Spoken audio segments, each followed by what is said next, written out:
बोली कृष्ण कन्हैया लाल की जय हो।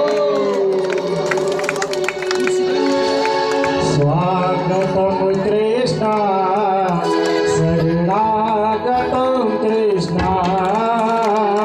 स्वागतम कृष्ण शरणागतम कृष्ण स्वागतम कृष्ण शरणागतम कृष्ण स्वागतम सुस्वागतम शरणागतम कृष्ण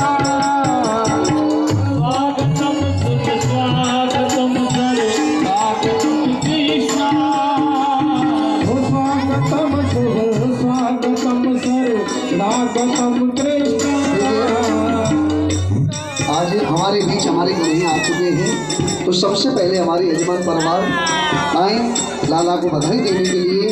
उसके बाद एक एक करके सभी माताएं बहनें इष्ट मित्र सभी आएंगे और बधाई देंगे और आइए आनंद लेते हुए चले एक एक करके, और उसके बाद बधाइयों का आनंद लेंगे। हरि हरि बोल।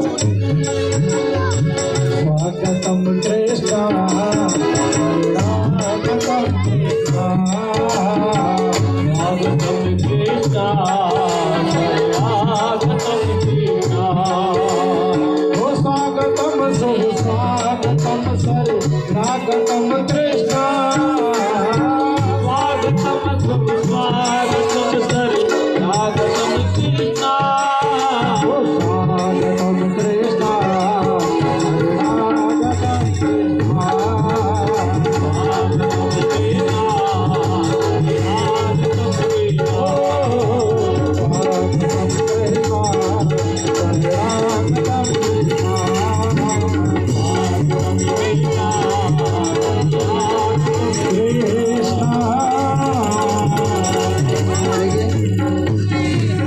एक एक करके पूजन करते हैं। आप स्थान